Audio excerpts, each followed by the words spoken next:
그래서 기존 교회 목사님들의 설교, 예를 들자면 그 뭐 어떤 그 맥락에서가 아니라 어떤 한 부분만 발췌를 해갖고 와요. 예를 들자면 김사원 목사님이 복에 대해서만 강조를 했다. 뭐 이렇게 이제 그 부분만 발췌해가지고 와가지고 기존 교회가 타락했다. 그러면 기존 교회가 타락이기 때문에 기존 교회 구원이 있어요, 없어요? 없다. 없어. 그럼 어디로 가야 돼? 신천지로 와야 된다. 신천지로 오세요, 그래야 돼. 이런 식으로 해석하는 방법론이 있어요. 그러니까 여러분 이런 해석 방법론을 모르면은 이단들이 해석하는 방법론에 우리가 속수무책으로 당할 수밖에 없어요.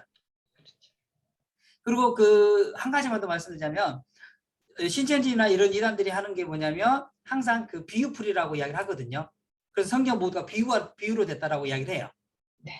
그러면서 대표적으로 드는 게 뭐냐면 마태복음 13장이에요. 13장 45절인가 보면 예수님이 비유가 아니면 말씀하지 않았다라고 하는 부분 있죠. 그 말씀을 가져와요. 자, 근데 여기서 뭐가 문제일까요? 이 사람들이 가져온 이 비유가 아니면 말씀하지 않았다라고 하는 그 성경을 가져와 가지고 이야기를 하는데 뭐가 문제냐면요. 논리적으로 말한다면요. 그 부분적인 이야기를 가지고 와 가지고 전체를 해석해 버리는 그런 오류에 빠진다 이 말이야. 왜냐? 마태복음 13장 무슨 장일까요? 무슨 장? 청국장 아닐까요? 청국장. 뭐 청국장 먹었어요. 비유설교에 대해서 이야기를 할 때에 어떤 방식을 비했냐면 비유장.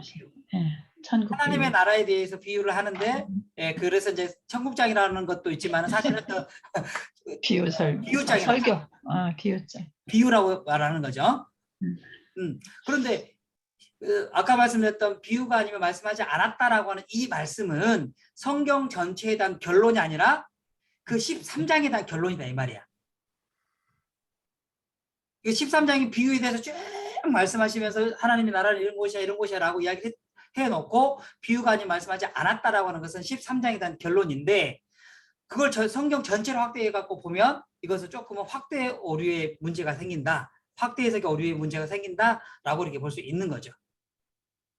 그래서 여러분들 이제 제가 오늘 그냥 간단하게 이렇게 이 성경 해석하기 굉장히 중요하다는 것을 여러분들에게 한번 좀 들려드리고 앞으로 우리가 조금 더 하나님의 말씀을 말씀답게 전하는 그런 설교자가 되기 위해서는 성경을 조금 더 깊이 있게 해석하고 연구하는 그런 자세들이 필요하다.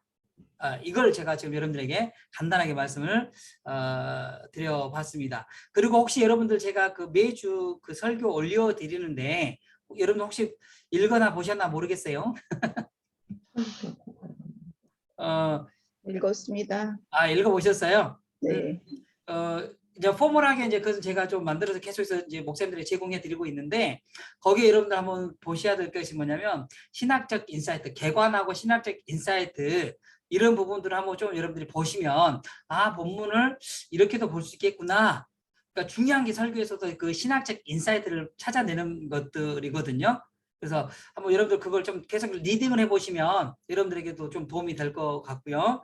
또 만약에 더 설교에 대한 공부를 원하시는 분들은 한번 같이 또 그 이 수업 외에 같이 또 공부를 해보면 더 이 설교라고 하는 영역이 너무 넓고 깊다라는 것을 좀 경험하게 될 것 같아요.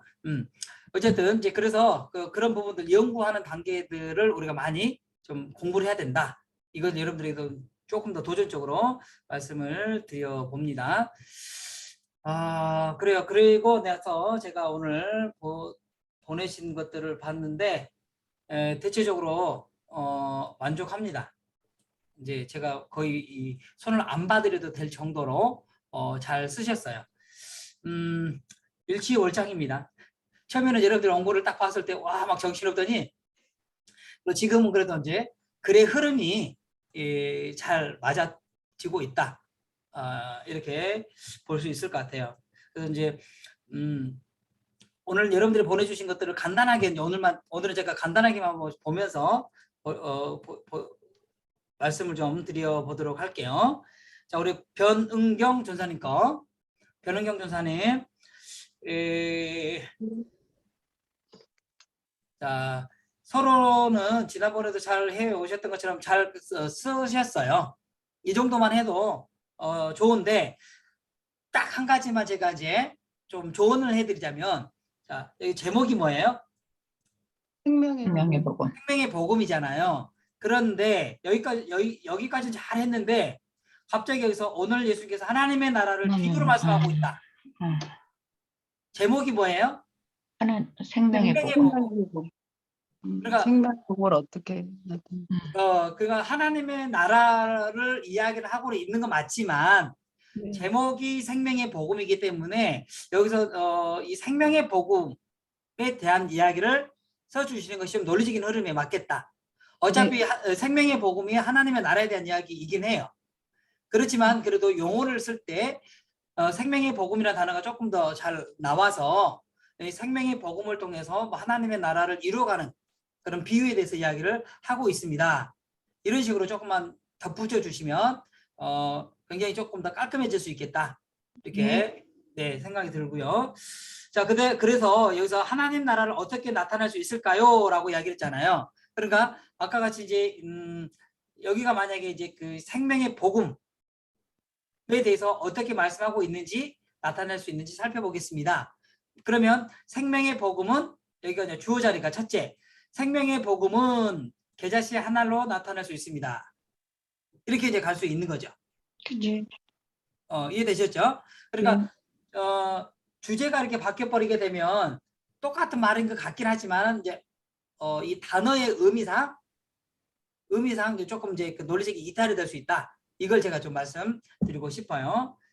자, 그리고 이 첫째도 자, 여러분들 동일하게 나타나는 건데 여러분 오늘 내신 분들 동일하게 제가 말씀드릴게요. 이 첫 문장, 이 한 두 문장 정도는 이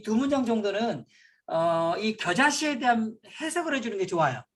자, 31절에서 지금 겨자씨에 대한 이야기를 하고 있잖아요. 네. 그러면은 여기서 해석을 한다라고 하는 것은 무슨 말이냐? 이 겨자씨에 대한 해석을 좀 해주는 거예요. 그러니까 겨자씨에 대한 해석. 그러니까 겨자씨는 쉽게 말하자면 가장 작은 보이지 않을 만큼 미약한 거지만 이게 자라서 하나님의 나라를 보여주는 거잖아요.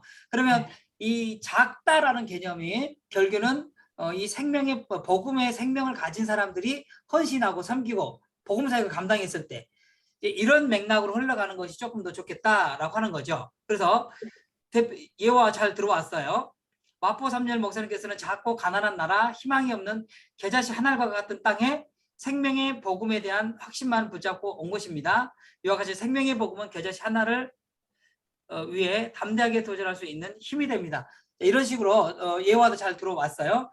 그리고 여기서 생명의 마태복음 누구든지 하나씩 가능성으로부터 시작이 됩니다. 라고 이야기를 했잖아요. 자, 좋긴 한데 여러분들 다시 한번 제가 정리해 드릴게요.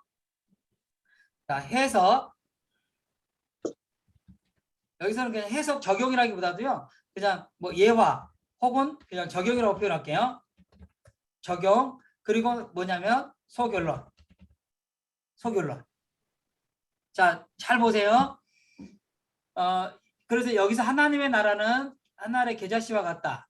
복음의 생명의 복음은 하나의 계자씨와 같다라고 했을 때 한 두 문장 정도는 이 31절에 대한 간단한 해석을 하고 그 다음에 여기에 대한 예화나 적용을 하게 되고 그 다음에 여기다가 아까 이 뭐지 성경 인용, 네, 성경 구절. 성경 인용, 그 다음에 소결론 형식으로 가면 구조 딱 맞아요. 이해되셨나요? 네. 그러니까 여러분들 다 동일하게 적용이 됩니다. 대지에 들어가서는 이 주장에 대한 그리고 31절에서 핵심 키워드로 가져오고 있는 이 겨자씨에 대한 겨자씨. 해석을 어느 정도 해주고 이처럼 하나의 겨자씨와 같이 하나님의 복음의 생명을 심어 두었던 한 사람의 이야기가 있습니다. 마포 3년 목사 이야기로 연결해서 갈 수 있겠죠. 네. 그래서 불모의 땅 정말로 희망도 없는 이 조선 땅에 복음의 생명의 씨앗을 전했던 이 목사님에 대한 이야기. 그리고 또한 마태복음에서 이렇게 누구든지 내 이름으로 어린아이 하나를 영접하면 곧 영접함이니라고 말씀하신 것처럼 이 생명의 복음은 결국은 어떻게 간다. 그래서 우리 또한 이제 결론은 뭐야? 우리들 또한 이런 생명의 복음을 통해서 하나님의 나라를 이루어가는 삶이 되기를 바랍니다. 라는 식으로 어떤 소결론을 맺어주면 좋겠죠. 이해되셨죠? 네. 이 구조는 여러분들 동일하게 적용이 됩니다. 이제 이 구조를 가지고 또 다른 분들 대지 하나만 딱 살펴보도록 할게요. 동일하게 이 첫째 대지만 잘 쓰면 둘째 대지도 마찬가지고 셋째 대지도 똑같이 쓰시면 돼요. 이해되셨죠? 네. 자, 그 다음에 결론 바로 볼게요. 결론은 자, 결론을 딱 해놓고 이렇게 넘어가야 됩니다. 오늘 하나님 말씀을 통하여 어떻게 하면 생명의 복음으로 하나님의 나라를 나타낼 수 있는지 살펴보았습니다. 먼저 나왔고 또한 나왔고 끝으로 나왔죠? 좋습니다. 지금까지 이 생명의 복음으로 하나님 나라를 이루어가는 과정을 살펴보았습니다. 생명의 복음으로 하나님 나라를 이루어가는 저와 여러분이 되시기를 주님의 이름으로 축복합니다. 결론에서 마지막은 저와 여러분이 이렇게 쓰는 것보다 그냥 이루어가는 삶이 되시길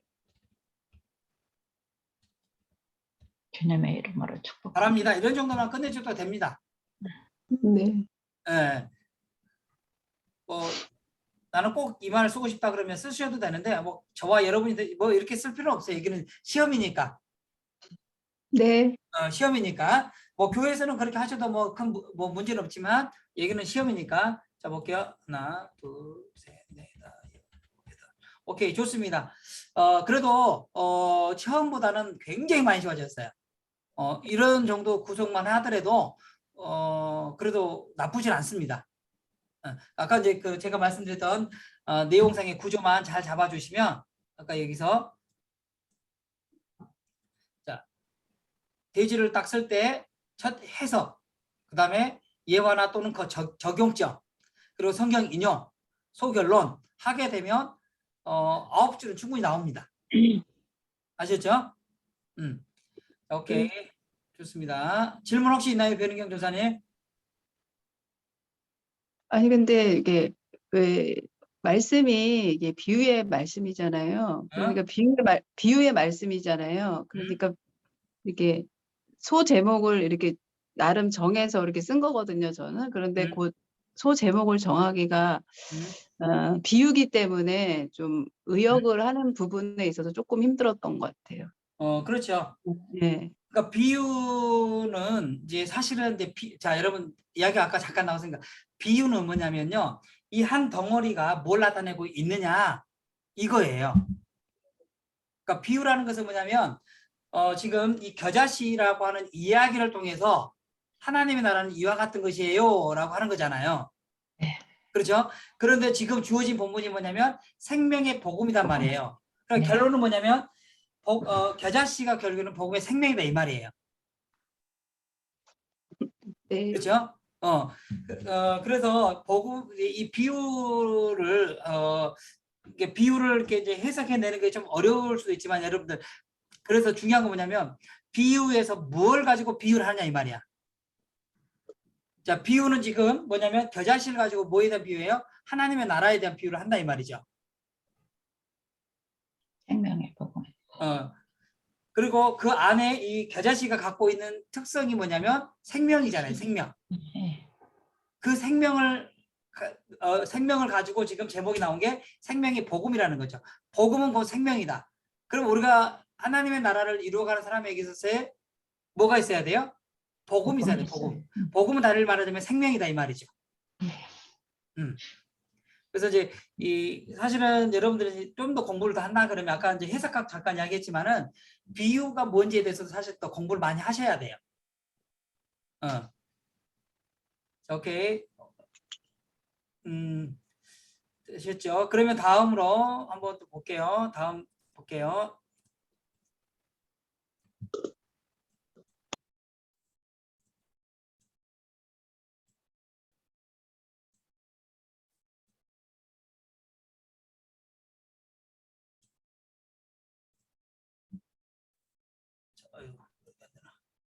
자, 우리 안성영 전사님 거 한번 보도록 할게요. 자, 보이시나요? 안성영 전사님 거 볼게요. 화면이 깜깜해졌어요. 화면이 화면이 깜깜해졌어요. 잠깐만요. 왜 그러지?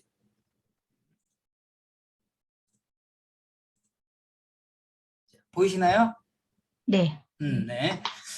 서로는 이제 잘 쓰셨기 때문에 일단은 넘어가도록 하고요. 그 역접 질문 잠깐 보도록 할게요. 자, 오늘 말씀에서는 생명의 복음을 가진 사람들은 어떠한지 알려주고 있습니다. 그렇다면 우리가 온전히 생명의 복음을 가진 자로 세워지려면 어떻게 해야 될까요? 안성영 선생님 아주 잘 하셨어요. 아까 제가 말씀드렸던 게 이 부분이거든요. 제목이 생명의 복음이었는데 하나님 나라를 갚버리면 논리적 이탈이 된다 이 말이죠. 그래서 가능하면 같은 단어를 계속해서 반복해 주는 게 좋다. 이걸 제가 지금 계속해서 말씀드렸고요. 역접 질문 좋습니다. 교수님, 근데 제가 여기서 고민했던 게 음? 제가 첫째, 둘째, 셋째 쓸 때 음? 생명의 복음을 가진 사람은 겨자씨 하나과 같이 이렇게 쓰지 않고 생명의 복음은이라고 했잖아요. 어? 네. 근데 이 부분이 좀 되게 고민되더라고요. 네. 그래서 위에는 역접 질문에는 생명의 복음을 가진 가진 자로 사람은이라고 세워지려면 해놓고 음. 첫째, 둘째는 생명의 복음은 음. 이렇게 진행을 해도 괜찮은지. 그러니까 네. 여기서 이제 그냥 여러분들이 헷갈리잖아요. 그러니까 두 가지 이미지를 쓰려는 게 헷갈리죠. 네. 그러니까 생명의 복음이라는 단어와 생명의 복음을 가진 자라고 하는 가진 자. 두 가지 이미지가 있으니까 네. 헷갈려. 그럴 때는 과감하게 하나로만 가. 여러분들이 이 두 가지 이미지를 가지고 가려 그러면 머리도 지나 이 두 가지 이미지가 왔다 갔다 하니까. 그럼 여러분들 가장 심플하게 갈 수 있는 것은 뭐냐면 이렇게 딱 가는 거예요. 그래서 복음을. 우리가 네. 온전히 생명의 복음을 취하는 삶이 되기 위해서는 어떻게 해야 될까요? 이렇게 가든지 아니면은 생명의 복음을 통해서 잠깐만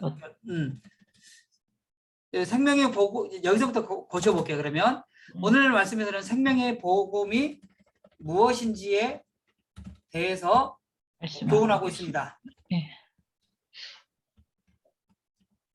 자, 그렇다면 생명의 복음은 무엇일까요? 복음은 실까요? 이렇게 가면 되겠죠. 그러니까 여기서는 그냥 어떻게 하라기보다도 생명의 복음이 뭐냐 이렇게 가도 뭐 나쁘진 않을 것 같아요. 자, 그러면 이렇게 고쳐가지고 한번 봐볼게요. 이제 그러면 그냥 조금 더 심플해져요. 네. 그렇죠? 아니면 아까 같이 이제 생명을 가진 자는 했다 그러면 생명을 가진 자는 어떻게 해야 된다. 뭐 이렇게 가도 돼요. 이해되셨나요? 근데 제목이 뭐냐? 생명의 복음이란 말이에요. 복음. 네. 그러니까 저는 여러분들이 계속 말씀드린 게 뭐냐면 좀 심플하게 주제가 뭐냐? 주제를 갖기 위해서는 어떻게 해야 되느냐? 그러니까 무엇이냐, 어떻게냐 이 두 가지 방법으로만 가는 게 여러분들 조금 더 편안할 수 있어요. 안성영 선생님 이해되셨나요? 네. 네, 좋습니다. 그러면 여기서 생명의 복음 무엇일까요? 라고 이렇게 했단 말이에요. 첫째, 생명의 복음은 연결되죠. 네. 연결되죠. 겨자씨 하나과 같이 하나과 같이 작은 것으로 시작합니다. 이렇게 가는 것보다 시작합니다라기보다도 작은 것입니다. 작은 것이라고 말씀합니다. 자, 봐봐요. 여기 주어와 자, 이 블랭크를 빼버렸다고 치자고요. 이걸 까만 걸 빼버렸다고 생명의 복음은 입니다. 라고 뭐뭐이라고 말씀합니다. 이렇게 문장 관계가 형성이 되잖아요. 근데 그 안에 생명의 복음은 겨자씨 하나과 같이 작은 것이라고 말합니다. 이렇게 가면 조금 더 깔끔해지겠죠. 그 다음에 여기서 31절에서 지금 해석이 나왔네요. 자, 이렇게 간단하게라도 해석을 해주면 좋겠죠. 그 다음에 생명의 복음을 소유한 사람 거창한 믿음을 가지고 시작된 것이 아닙니다. 이것은 겨자씨 하나와 같은 원리로 아주 작은 것부터 시작을 합니다. 자, 여기에 대한 적용점 잠깐 이야기를 했고 그 다음에 여기서 이제 성경 말씀 인용을 하고 있네요. 자, 성경 말씀 인용할 때는 항상 8절에서 인용을 할 때는 큰 따옴표를 해 주시는 게 된다라고 말씀하고 있습니다. 큰 따옴표를 쳐 주시면 돼요. 그럼 성경 인용 나왔네요. 그렇죠? 아까 제가 뭐라 그랬죠? 네. 해석. 그 다음에 예화를 빼고 적용, 그대로 그냥 적용 혹은 예화. 그리고 말씀. 예화. 성경 그다음에 인용. 성경 성경 인용. 인용. 그다음에 소결로. 소결로. 이런 구조로 잘 맞춰져 있잖아요. 네. 그렇죠? 근데 네. 아까 여기 이제 적용 부분에서 예화로 가져와도 될 수 있다 그랬잖아요. 네. 잘 하셨어요. 이 정도면 아주 잘 하신 거예요. 그리고 이제 둘째, 셋째도 마찬가지 이런 식으로 가시면 돼요. 이해되셨죠? 네. 페이지 하나만 잘 쓰면 나머지는 다 흘러갑니다. 그리고 이제 결론. 여기서도 결론을 보통 써주더라고요. 사랑하는 성도 여러분, 생명의 복음을 소유한 사람. 여기서도 아까 같이 이제 생명 소유한 사람은이라고 나와 있잖아요. 어떤 특징이 있는지 살펴보았습니다. 조금 뭔가 논리적 이탈이 되어 있죠. 자, 그럼 여기서 사실은 이제 어떻게 되냐? 생명의 복음에 대해서 살펴보았습니다. 무엇인지에 대해서 살펴보았습니다. 이렇게 가도 되겠죠? 네. 오케이. 자, 그리고 여기 딱 지워버리고. 자, 먼저 나왔죠? 먼저 나왔고, 그 다음에 더 나아가 두 번째 그리고로 갔네. 여기 그리고로 갔네요. 그리고 네. 더 나아가 그 다음에 손영원처럼 또 그 다음에 우리도 그런 사람들이 생명의 사람이 되어야 합니다. 여기 결론까지 다 나왔는데 자기 주장 마지막 결론까지. 네. 구조 잘 잡으셨어요. 이제 혹시 질문 있나요, 안성영 조사님? 없습니다. 아주 잘 하셨어요. 이제 잘 하셨고, 그 다음에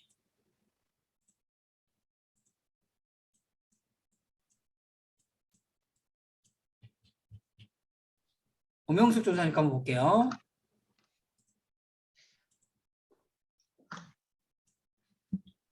자, 서로는 잘 들어갔고, 자, 오늘 생명의 복음에 대해서 이야기를 하고 있습니다. 그렇다면 생명의 복음이 무엇인지 나눠보도록 하겠습니다. 자, 여기 이제 우리 전사님 같은 경우는 생명의 복음이 무엇인지 제목을 그대로 이제 갖다가 이제 이렇게 역집 질문을 만드셨죠. 자, 그래서 첫째, 생명의 복음은 가장 작은 것을 심어야 합니다. 자, 그리고 아까 여기가 해석이라고 했죠. 대부분의 사람은 크고 좋은 것을 선호하고 작은 것을 원하지 않습니다. 하지만 하나님 나라는 세상과 다르게 가장 작은 것에 초점을 맞추고 있으며 무엇보다도 작은 한 사람에게 관심을 두고 있습니다. 여기도 이제 그 전사님이 일종의 해석을 써야 되는 거죠. 예, 근데 이제 그냥 일반적인 이제 의미로 전사님이 해석을 해서 쓴 거예요. 그렇죠? 이 자그마한 것이다라고 하는 이 31절에 대한 근거를 가지고 쓴 게 아니고 그냥 일반적으로 작은 것에 대한 어떤 경험치, 내 지식적인 것을 바탕으로 해서 지금 해석을 하신 거예요. 그래서 가능하면 이렇게 하는 것도 좋지만 아까 말씀드렸던 것처럼 이제 그 겨자씨에 대한 비유를 조금 더 이렇게 갖다가 해석을 해주시면 더 낫겠다. 로버트 슐러 목사님이 이제 아신다라고 이야기를 하셨고 또 쭉 이야기했고 또한 여기 성경 인용 나오셨고 그 다음에 사랑할 때 예수 그리스도 안에서 열매를 거두게 됩니다. 자, 여기서 이제 조금 많은 소결론이 조금 애매해져 버렸어요. 네. 그렇죠? 소결론이 애매해져 버렸어요. 여기서 차라리 이 문장에서 여기서 끝나버려야 돼. 자, 작은 시간의 복음을 심어가는 삶이 되어야 합니다. 뭐 고민합니다. 뭐 말씀합니다. 이처럼 우리도 또한 생명의 복음으로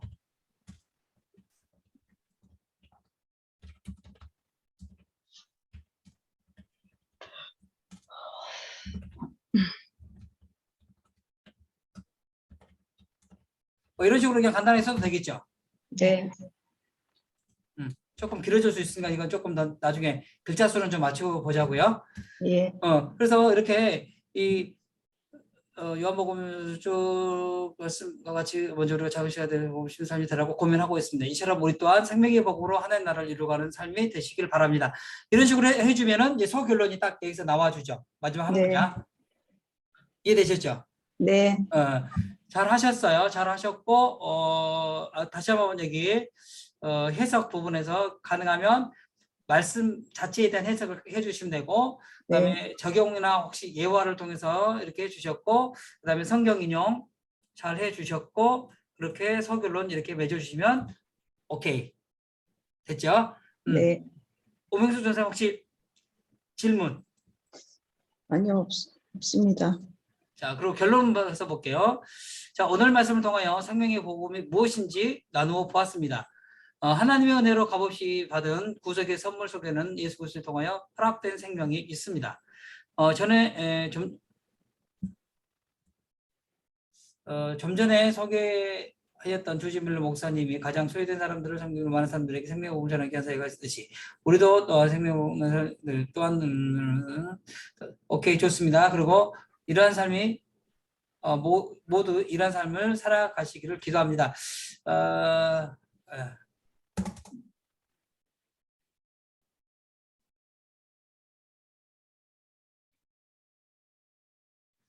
잠깐만.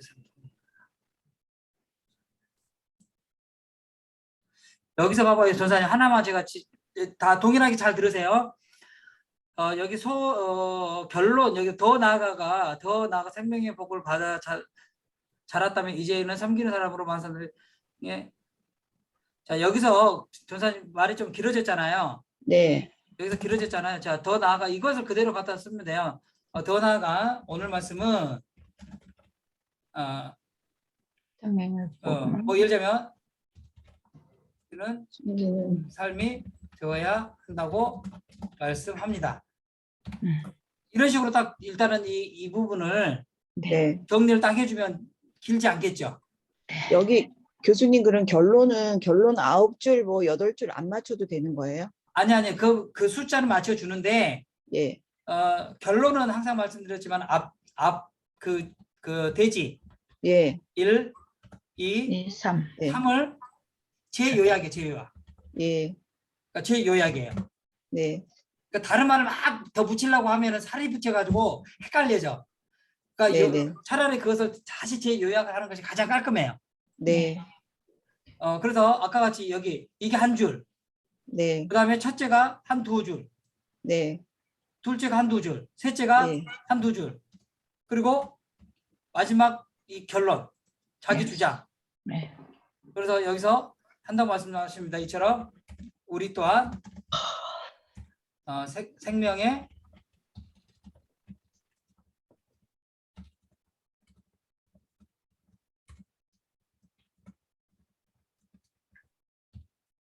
되시기를. 이런 식으로 바랍니다. 제가 항상 꼭 바랍니다라고 안 쓰셔도 됩니다.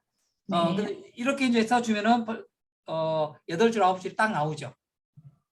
네. 그러니까 여러분들 막 다른 말을 더 붙여서 쓰려고 하지 말고 가능하면은 내가 했던 이 대지를 1, 2, 3 그렇지. 네. 그것을 제 요약을 해 주셔도 됩니다. 이해되셨죠? 네, 알겠습니다. 네, 좋습니다. 네. 이제 글들이 이제 제가 더 많이 첨삭 안 해드려도 될 정도로 잘 하고 있습니다. 자, 그다음에 안 하신 분들이 또 누가 있나? 제 거요. 성숙재 전사님 잠깐만. 제일 먼저 제일 내셨어요. 위에. 제일 위에 맞아. 있어요. 잠깐만요.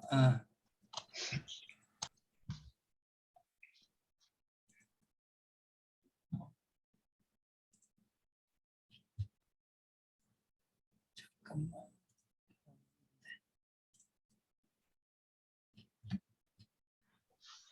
잠깐만.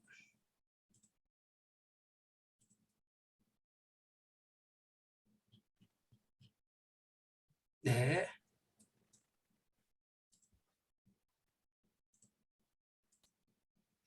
자, 우리 성숙재 전사님 거 한번 보도록 할게요. 자, 여기도 동일하게 생명의 복음에 대해서 말씀하고 있습니다. 그러면 생명의 복음이란 무엇일까요? 라고 이제 역cep지를 만들어 주셨고요. 생명의 복음은 겨자씨 한 알과 같다라고 이렇게 이제 말씀하셨고, 그 다음에 이제 뭐 또 동일하게 적용을 해볼게요. 해석이 잘 되어 있는지. 오늘 말씀에서 겨자씨는 땅 위의 모든 씨보다 작다고 했습니다. 그러나 겨자씨 그 안에 생명이 있어서 땅에 심으면 큰 가지를 만들어 공중의 새들이 그의 그늘에 깃들입니다. 라고 이제 이 겨자씨에 대한 간단한 해석을 해주셨잖아요. 자, 그 위에서 말씀드린 예화를 사용하셨네요. 여의고 세계를 위해서 왔습니다. 그런 것을 경우서 그리하여 그런 장로와 대목사들만을 삶을 전했습니다. 그리고 이제 히브리서의 말씀을 라고 말씀드립니다. 이처럼 생명의 복음은 겨자씨와 같이 놀라운 변화를 가져다 줍니다. 자, 잘 하셔서 구조는 잘 맞았어요. 구조를 잘 맞았는데 이제 마지막 소결론. 이 소결론이 이 변화에 초점 맞춰줘야 될지 아니면 하나님 나라에 대한 걸로 맞춰야 될지 한번 이건 조금 우리가 고민해 볼 필요는 있을 것 같은데 뭐 틀린 건 아니에요. 그러면 중요한 것은 뭐냐면 생명의 복음은 겨자씨 한 알과 같다라고 하는 것이 이제 이 생명이 사람을 변화시킨다는 이걸 이야기하려고 하시는 거죠. 네. 네, 그러니까 이제 그러면 오케이 이해됐어요. 그래서 구조는 잘 맞아 떨어졌어요. 해석 그 다음에 예화 적용 그 다음에 성경 인용 그 다음에 마지막 결론 소결론 구조 잘 잡아 주셨습니다. 그리고 결론을 바로 가서 볼게요. 우리는 위에서 생명의 말씀에 대해 살펴보았습니다. 먼저 생명의 복음은 겨자씨와 같습니다. 또한 생명의 복음은 우리 가슴속에 심겨져야 합니다. 더 나아가 생명의 복음을 자라서 생명을 구원합니다. 예수께서는 하나님을 말씀하십니다. 생명의 복음은 우리의 가슴 속에서 죽어지는 아픔을 통해서 새 생명으로 거듭납니다. 이 사실은 예수께서 먼저 우리에게 볼을 보여주셨습니다. 예수님은 하나, 둘, 셋, 넷, 다섯, 여섯, 일곱, 여덟.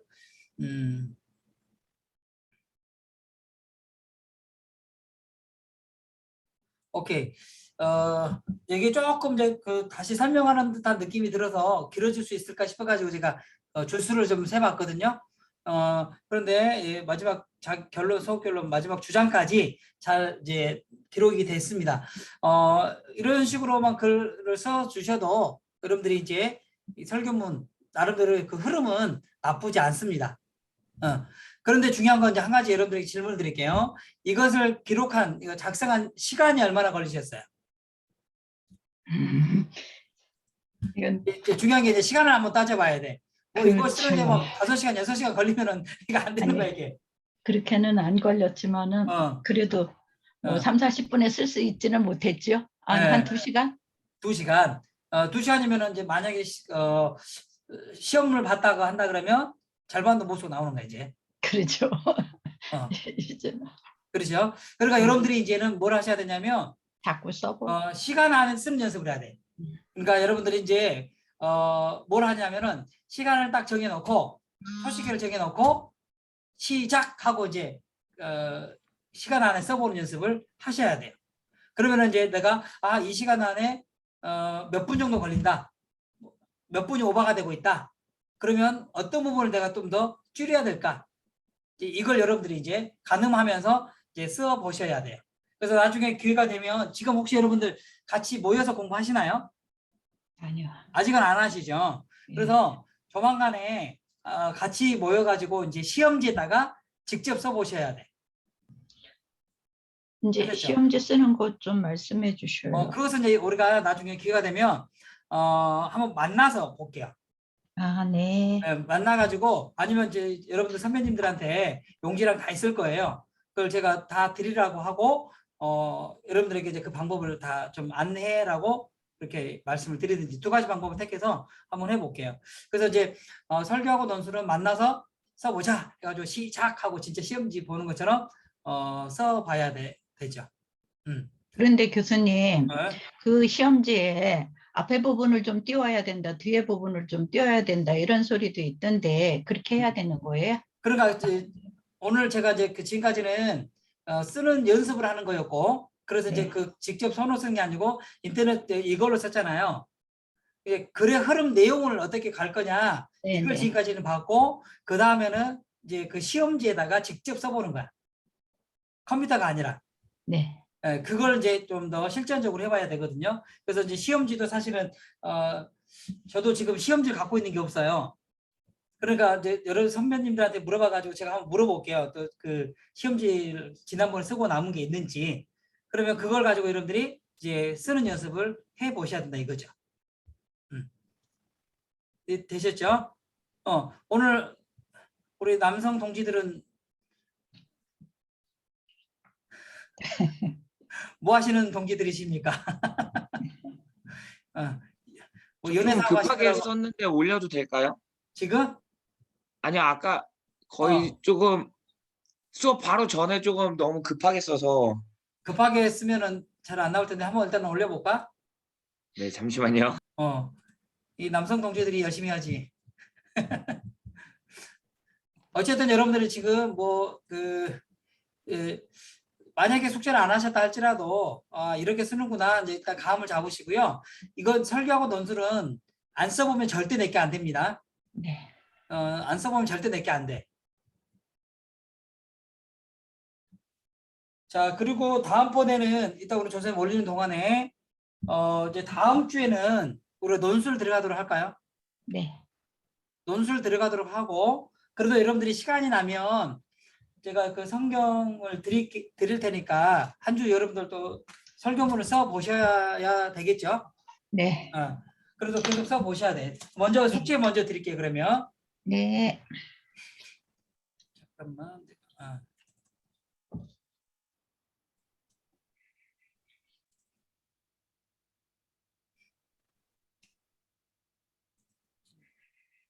민경업조사 올라오셨고, 자 먼저 과제 드릴게요. 사도행전 27장 18절에서 26절. 풍랑석의 복음. 자, 과제입니다.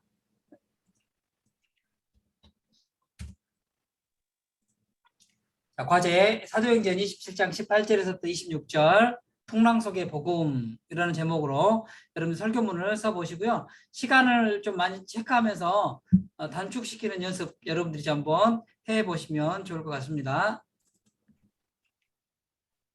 교수님 하나만 더 주세요. 2개 쓰시려고요? 네, 하나만 더 줘보세요. 작성해 보게요. 알겠습니다. 자, 마태복음 16장 13절에서 17절. 베드로 신앙. 아니 이거 하지 말고 그냥 사도행전 한번 가볼게요. 사도행전 2장 14절에서부터 좀 깁니다. 41절. 진짜 길다. 가슴을 찢는 설교. 이게 예전에 다 나왔던 시험 문제입니다. 제목이 뭐라고 말씀하셨어요? 가슴을 찢는 설교. 네. 하실 수 있으면 뭐 하시고 여러분들 안 되면 하나만 하셔도 됩니다. 그리고 교수님 마태복음 지금 두 번째 주신 그 제목을 주제잖아요. 그 두 번째 주신 게 가슴을 찢는 설교. 그러면 저희가 그 서론도 그렇고 대지를 넣을 때 이거를 그러면 가슴을 찢는 뭐 이런 식으로 이렇게 집어넣어야 되는 그렇죠. 건가요? 주제에 대한 주제니까 이게. 가슴을 찢는 설교는 뭐다. 이렇게 이제 해야 되겠죠. 가슴을 찢는 설교자가 되기 위해서는 어떻게 될까? 어떻게 할 건지 이게 뭐냐라고 할 건지. 자, 그 다음에 우리 민경업 선생님 한번 봐볼게요.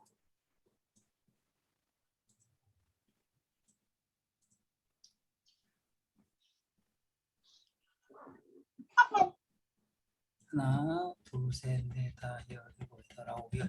자, 우리 민경업 조사님 여기서도 10줄인데요. 너무 길어요. 어딘가를 줄여야 돼. 자, 그리고 하나님 이거는 우리들도 날마다 씨앗을 뿌려야 합니다라고 이렇게 결론이 나와버렸어요. 오케이. 자, 결론이 나와버려서 이런 건 이렇게 쓰시면 안 돼. 네. 그 다음에 이제 첫째 줄.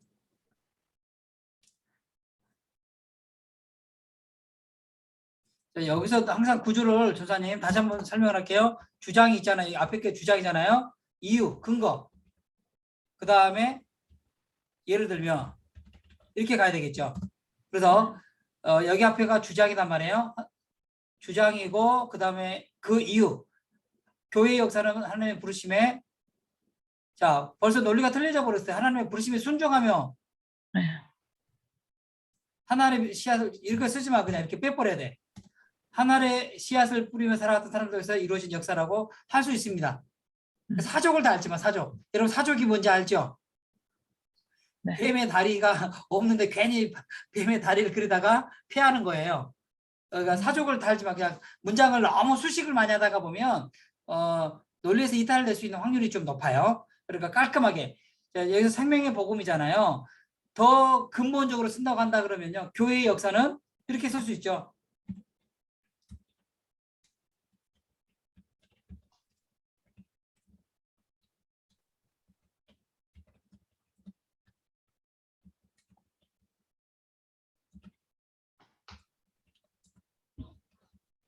자, 이런 식으로.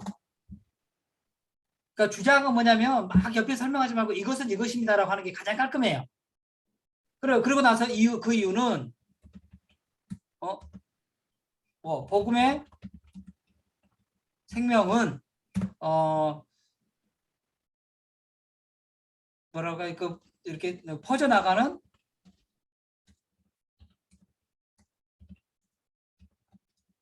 힘이 있기 때문입니다. 이런 식으로 해도 되잖아요. 그러니까 주장에 대한 근거. 뭐 예를 들면 이렇게 가죠. 예를 들면 이런 식으로.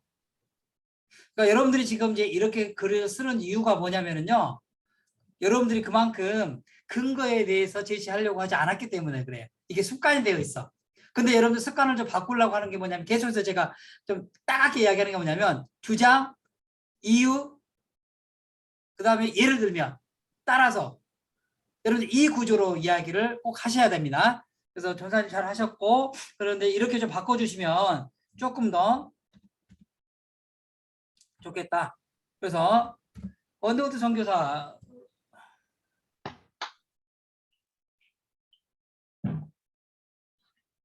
오케이 그렇게 하고 우리는 씨앗을 통해 생명을 살리는 복음의 열매를 그러니까 전사님이 지금 이 단어 문장 하나 써도 단어가 계속 다른 단어들이 계속 쓰여.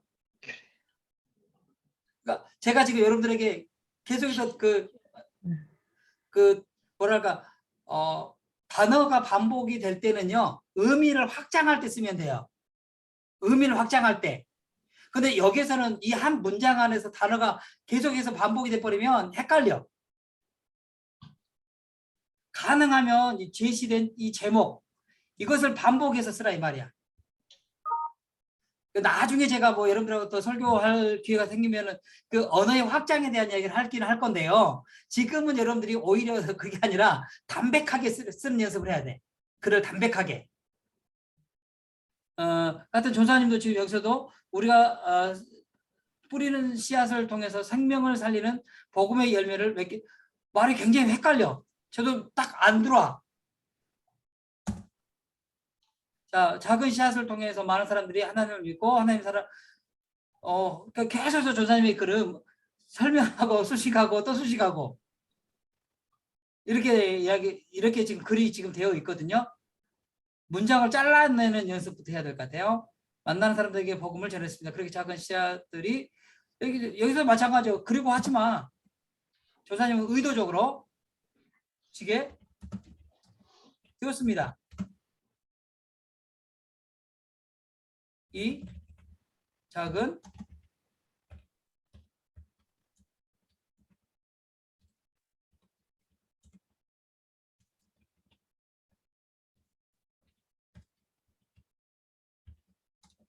한 문장으로 이렇게 쓰셔도 돼. 앞으로 문장이 좀 길어질 것 같으니까 차라리 이렇게 가는 게 낫겠지.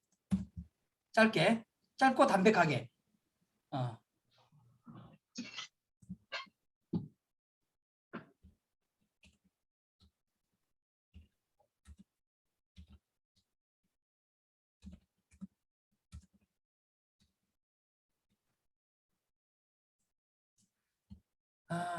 그래서 이처럼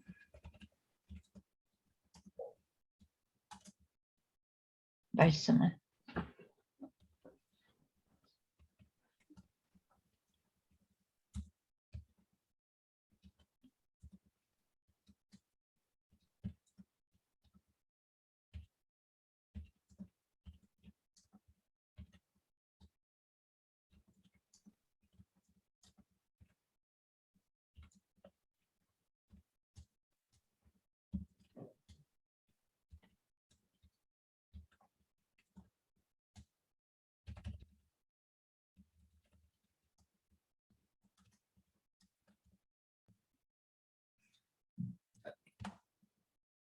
자, 이런 식으로 조금 더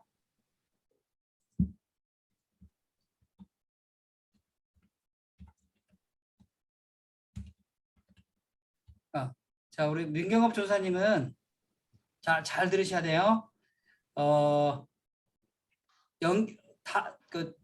여러 문장을 연결시키지 말고 다를 먼저 끊는 연습부터 하셔야 돼요. 그래서 이렇게 하시면 될 것 같고, 그리고 첫째 복음은 계자시 하나가 같다고 말씀합니다. 좋습니다. 여기서 계자시 하나를 끄기로 있으실까요? 그리고 혹시 여러분 여기서는요, 봐봐요. 잘 들으세요. 아까 말씀드렸던 것처럼 여기 첫 문장은 해석이라 그랬죠. 근데 갑자기 여러분 들어보신 적 있나요? 라고 하는 이 질문은 좀 불편하게 만들어요. 듣는 사람에게. 그러니까 여기서는 질문을 하지 말고, 질문을 할 때는요, 수사법적인 의도가 있어. 뭐냐면은요, 주의를 환기시킨다거나 집중을 시킨다거나 뭐 이럴 때 이제 이 질문법을 쓰는 거예요. 그러니까 아무렇게나 막 갖다 쓰면은 듣는 사람들이 또 굉장히 불편할 수가 있어. 그러니까 여기서 이렇게 질문을 하지는 마세요. 아까 같이 이 겨자씨 하나라고 하는 것에 대한 해석을 해주세요. 윤경업 조사님, 이해되셨죠? 네. 그리고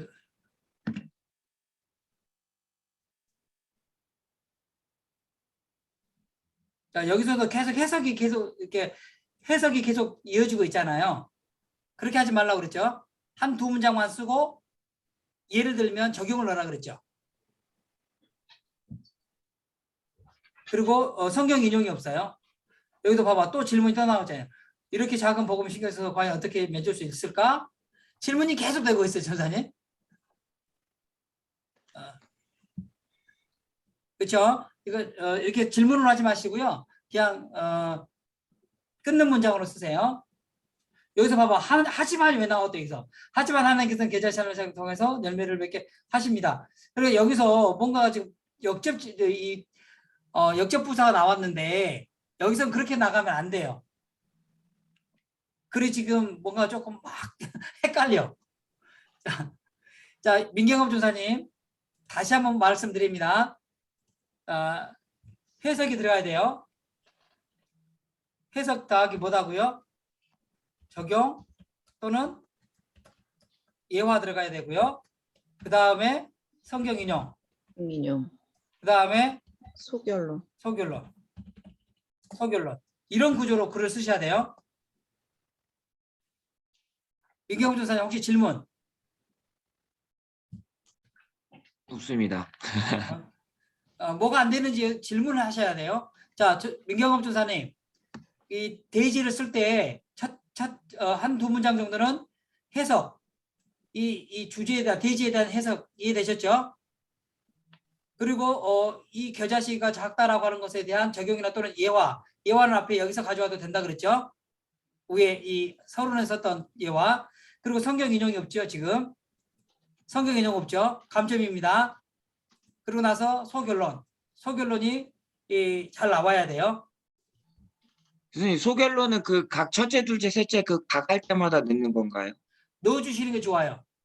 알겠습니다. 왜냐면은 지금 우리가 글을 쓰는 방식은요, 양괄식으로 쓰고 있는 거예요. 이 단락 안에서 양괄식이에요, 양괄식.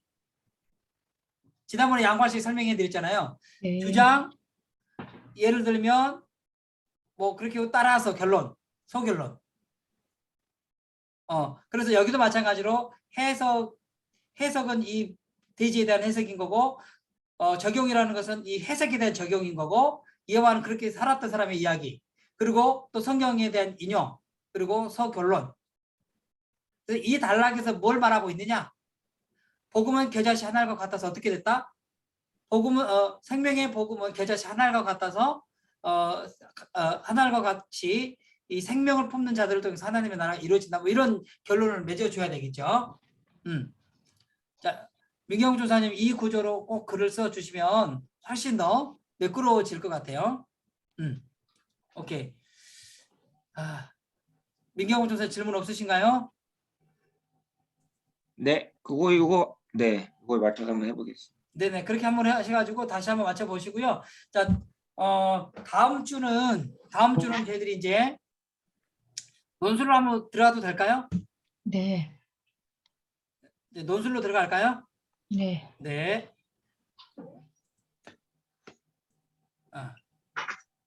혹시 뭐 설교문에 대해서 질문 있으신가요? 저예요, 교수님. 네네. 혹시 교수님 그 주제가 이렇게 서신서나 사복음서 같은 거는 딱딱 낼 수 있는데 여기를 서사식으로 돼 있는 이야기식 성경이 나오는 경우도 있나요? 뭐 요셉 이야기라든지 그런 구절이 나오는 적도 있나요? 요셉에 대한 이야기식으로 나오는 경우는 그렇게 많지 않은 것 같아요. 근데 이 설교문이 나오는 걸 보면 대체적으로 그 사명에 대한 이야기, 뭐 복음에 관련된 이야기. 왜냐하면 신학생들 대상으로 목사가 될 사람들을 대상으로 하는 거잖아요. 그러다 보니까 대체적으로 그런 지금까지도 봤지만 뭐 소명제 자세, 예수님을 따르려면 이것도 소명이잖아요. 너는 나를 따르라. 이것도 소명이거든요. 뭐 풍랑 속의 복음. 다 이게 이제 어떻게 보면은 근본적으로 우리가 가져가야 될 그런 요소들에 대한 이야기를 그런 말씀을 시험 문제로 제시하는 경우들이 거의 많더라고요. 알겠습니다. 근데 또 어디서 어떻게 나올지는 몰라요. 근데 이야기로 스토리로 나오는 경우는 대지 뽑아내기가 너무 힘들어요. 이제 오케이. 그래도 중요한 것은 뭐냐면 요셉의 이야기를 통해서 드러내고자 하는 그 핵심 주제가 또 있기는 있어요. 그 단락들마다. 그럼 그 주제를 파악을 해가지고 그 주제에 관련된 키워드를 뽑아내는 거죠. 그래서 대지를 만드는 거죠. 이야기를 대지로 만드는 이제 그런 과정도 있기는 있어요. 오케이. 네. 네, 또 질문.